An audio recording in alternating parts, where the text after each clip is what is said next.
With extension talks essentially stalled between DeMar DeRozan and the Bulls, it seems imminent that he will be traded before the deadline so they can get some value on that expiring contract. I'm your host, Joey Mercer. This is another episode of Bulls Digest, and before we get into it there today, I just want to say that about 92% of you that watch these videos are not subscribed, so if you aren't already subscribed to the channel, make sure to go down below, hit the subscribe button, turn on the bell for notifications. We're trying to hit 1,000 subs here by Christmas, so it would do us all a big favor here as we bring content to you each and every single day. And when you hit the bell, you turn on those notifications, and you won't have to search for this content anymore. Without further ado, we're going to get into the crazy trade proposal for today. Now, this is another wild proposal. We talked about Chris Paul ending up on the Chicago Bulls last night, bringing in a veteran presence to help mentor some of the guards. But this trade goes a completely different direction, but still involves the Golden State Warriors, but brings in a third-party team. This article that it came from was actually from PistonPower.com, which spoke of it in a Detroit sense of them picking up a player, but I really thought the pieces that the Bulls would get in this proposal really kind of made a little bit of sense if that's the direction we're going to go in. When the start of the article by Aaron Kellerstrass was wild trade proposal to shake up the Pistons, Bulls, and Warriors. So those three teams obviously have been pretty underwhelming so far this year, and they could definitely shake things up and make some changes before the deadline or at the deadline, but they shouldn't wait too long, especially if you're the Warriors and Steph is getting older. You want to do whatever you can to put some pieces around him. The trade proposal is actually the Bulls receiving Jonathan Kuminga, James Wiseman, Alec Burks, and a 2026 first-round pick, lottery protected. The Golden State Warriors received DeMar DeRozan, and the Pistons will get Draymond Green. So in this proposal, it makes sense. DeRozan will go to the Warriors to help with the scoring load because Andrew Wiggins, who's supposed to be playing a similar role to DeRozan, isn't able to do that. And DeRozan is a much better shot creator, as Klay Thompson hasn't been able to really greatly develop that part of his game after the injury and has lost a lot of step there. And DeRozan is able to help the scoring load with Steph Curry, who has really had to play a little bit too much on the ball for sure, for his liking. You want him a little bit more off the ball as well, and he's had to carry almost all the offensive load. But it makes a lot of sense for Draymond to be moved from the Warriors now too, as that's not something they want around with him carrying so many suspensions and a bad legacy at this point too. It might be time to finally move on from Draymond Green for the Golden State Warriors. For the Bulls in that deal, we get younger. We get some prospects in. We move on for DeMar, who's 34 years old and wants $179 million for 4 years. We have to look at the age. I love DeMar DeRozan on the Bulls. I love watching his game, but we simply have to realize that he is getting older. He wants a lot of money, and for him to stay in Chicago, it's going to mean that we aren't going to be able to get any better for the next 4 or 5 seasons at the very least, which isn't what you like to hear. If we were to give him that much money, is definitely an overpayment for a 34-year-old, and that 34-year-old not being LeBron James, of course. Not to take anything away from DeMar, but do we think he's going to be exactly the player he is right now at age 38? That is very tough to say, and it's not a gamble I'd want to take for that sort of money. The next thing that I saw in it was, what's happening in Detroit has long since passed disappointing and is well into embarrassing territory, but they aren't the only ones. The Bulls are 10-17 and out of the playoff picture, even though the Eastern Conference is not deep. They have an injured star player in Lavine that no one wants, and a 34-year-old DeMar DeRozan on an expiring contract who they waited too long to trade. This Bulls roster peaked at mediocre and needs a reset. But perhaps the most disappointing team in the league is the Golden State Warriors, who are 12-14 and currently outside of the Western Conference play-in picture. Stephen Curry has been a one-man team, and their try-to-win 2 timelines at once approach has not worked.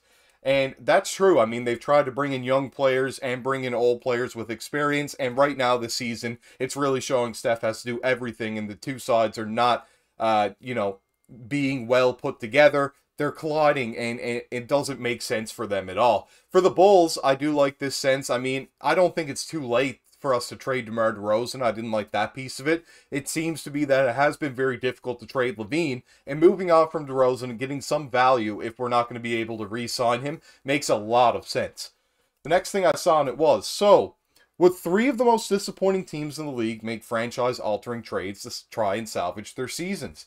You would hope so. I think the Warriors would definitely make a trade. The Bulls, I think, are trying to make trades, but I think that they really do want to get a lot of value back for their players, which is fair. Definitely try to get as much as possible first before you take any sort of a downgrade is a very smart decision to make. In the Pistons situation, their front office hasn't been very good in a very long time. Since they had like Chauncey Billups and the two Wallace brothers, Tayshaun Prince, Rip Hamilton, that roster, ever since those guys have kind of gone on, the roster has been pretty mediocre, worse than the Bulls. And they've only made the playoffs, I think, twice. So that isn't something that you really want to, you know, hang your head on, so to speak. I mean, it doesn't really make sense for the Pistons to say we're there because they have a lot of prospects and they're not getting anywhere with those prospects. So they should move on from somebody.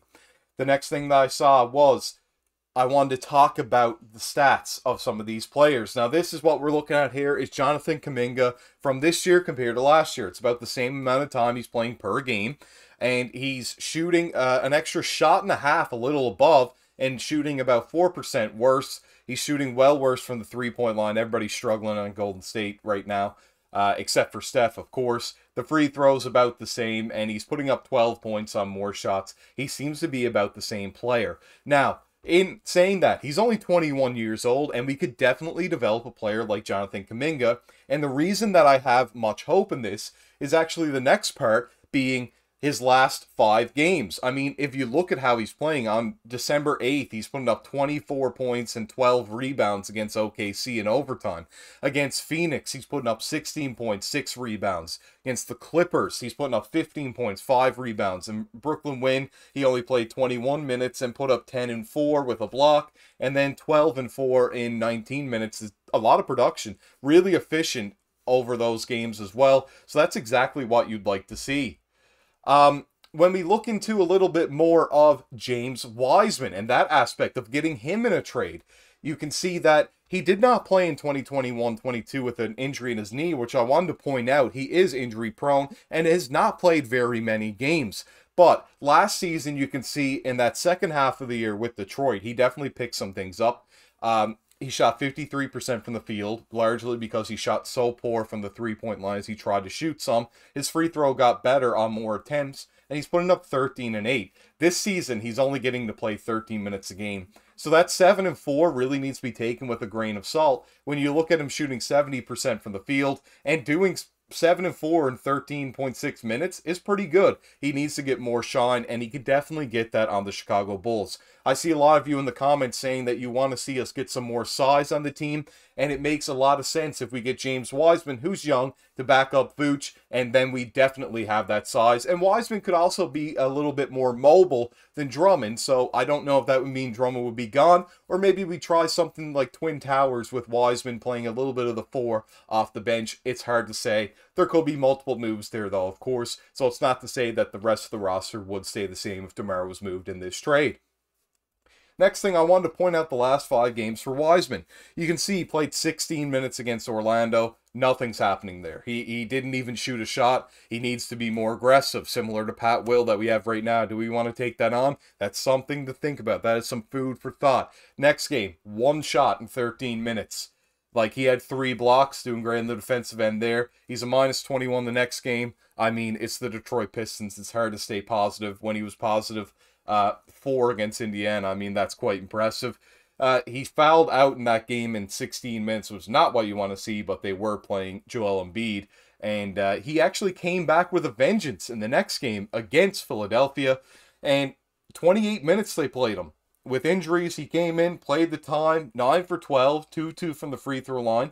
He puts up 20 and 13 with a block. What else do you want? Then the very next game now against Milwaukee. Once again, another team with great bigs up front. He's 7 and 9 from the field, 3 of 3 from the free throw line, putting up 17, 6 and 5 with a steal. That's exactly what we want to see out of one of these young bigs, and he would be a great project to take on as well. 2 of those guys as great projects. Now, Alec Burks, to start the season, we'll get a little bit into him.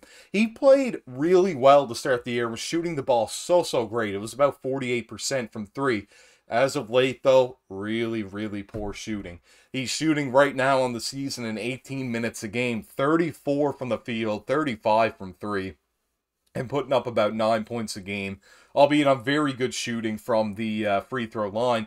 The three-point shooting is below average. It's not where you want it to be. It's not terrible, but it's not great on 5 attempts.